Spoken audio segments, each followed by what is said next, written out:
Dr. Cecilio Pedro for his opening statement and his strong support for the National Urban and Peri-Urban Farming Program.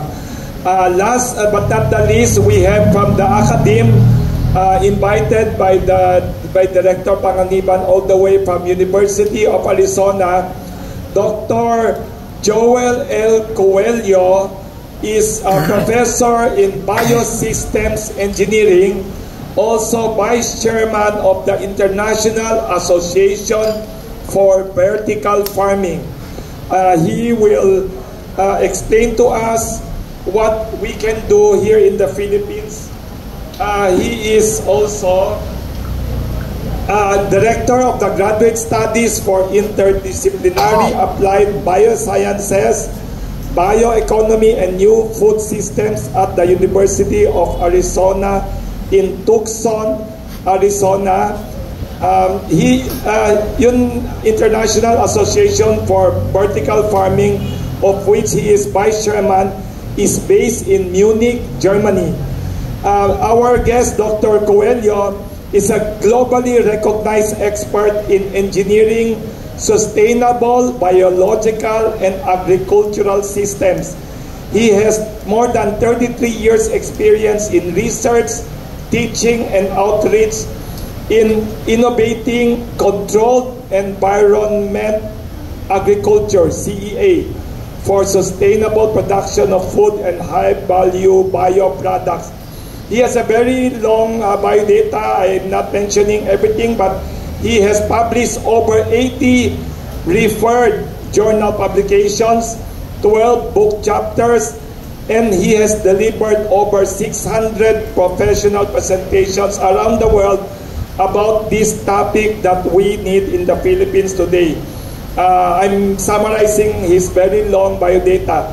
Thank you for coming, Professor Joel Cuello, for your opening statement. Welcome. Magandang umaga po sa inyong lahat. Thank you so much, Wilson, and thank you to Wilson Flores for organizing this forum, of course, Pandesal Forum, and thank you to the Kamuning Baker and Cafe for welcoming us. And of course, thank you to all the members of the press for taking the time during this holiday to be here this morning. So I thought I'd just give an introduction in terms of a brief background about vertical farming, urban farming. So urban farming and peri-urban farming has two kinds. One is open air, which is the regular farming. The other one is indoor farming, which is also known as controlled environment agriculture. There are two types of controlled environment agriculture. One is greenhouse, which is regular greenhouse. The other one is known as vertical farming, which is the more modern incarnation or version of a greenhouse. So in a vertical farm, you have typically a warehouse type of building, and inside you have shelves that are stacked vertically upwards. And that's where you're growing the plants. And typically the plants are grown not using soil, but using liquid nutrient solutions. It's a process known as hydroponics.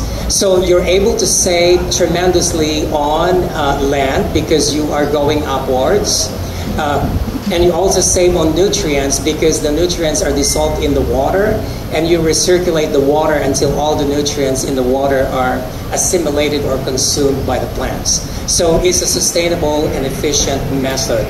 At the same time, you have the freedom to control the environment inside in terms of temperature, relative humidity, and light. And therefore, you can produce crops at the highest productivity and efficiency. And you can do this 24/7, 365 days a year. Theoretically independent of geography, independent of climate, independent of weather, independent of season. So that's the real power behind vertical farming. So a little bit of history.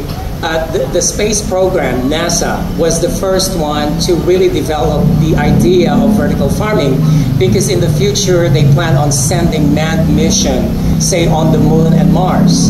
And for the mission to be feasible, they have to stay there for some time, like in Mars, at least 2 years. So to make that happen, it's not possible for the astronauts to bring all the water, all the food, all the oxygen that they will need. So the solution there is for the astronauts on Mars to be able to produce crops in situ or on location. And the only way that they could do that is by having a controlled environment system, because as you know, there's no oxygen on Mars. The temperature is swinging wildly. There's deadly radiation impacting the surface of Mars. So the only way to do this is in a controlled environment system. So I had the privilege of doing my postdoctoral fellowship at NASA Kennedy Space Center. And I did research precisely in this area. It's called the Controlled Ecological Life Support Systems Division, or space farming, if you will. And Japan was the very first country that took advantage of this technology to commercialize it for Earth applications. So Japan started vertical farms. They called them plant factories in the beginning, but they started in the 1980s. And over the 90s, the 2000s, and even today, they have a lot of vertical farms in operation in Japan. And it makes sense in Japan because Japan, as you know, is very limited in terms of their arable land. So today, globally, vertical farming has emerged, and it's now commercialized in North America, in the United States and Canada, parts of Europe, in Australia, in the Middle East, in Singapore, and even here in the Philippines. Actually, there's a few vertical farming companies now in operation, including in Makati. And then here's another context. The United Nations Food and Agricultural Organization made a projection that for us to be able to meet the global demand for food by 2050, we have to increase our food production by 70%. And in terms of crop production, we have to double it. So that means we have to increase it by 100%. But food production is already consuming 70% of all freshwater withdrawals worldwide. And it's already utilizing about half of all habitable land. And in fact, it's utilizing about 30% of all energy expenditures. So if we're going to double our crop production in a matter of years by 2050, the biggest question is, well, where do we get our extra fresh water? Where do we get our land? There's not available enough resources for this. So this is why we need to innovate, and one such innovation is vertical farming. So that is the rationale for vertical farming.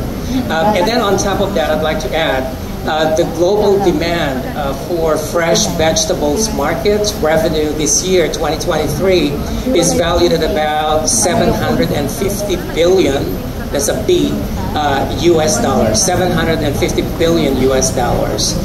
The share of the Philippines, the revenue of the Philippines for fresh vegetables market is only about 7.5 billion US dollars. I mean, compare that with a total of 750 billion US dollars. It's minuscule. It's a small amount.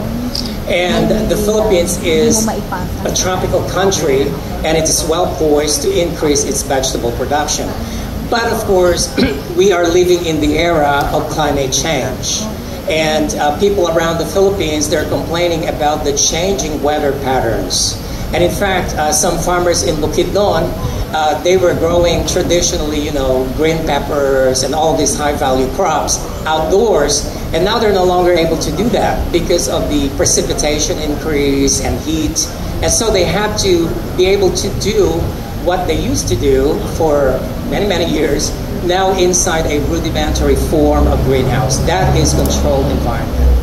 And so for urban agriculture really to prosper, we need to incorporate some forms of vertical farming as well, or indoor farming, so that it will be climate resilient. I think I'd like to end with that. Thank you.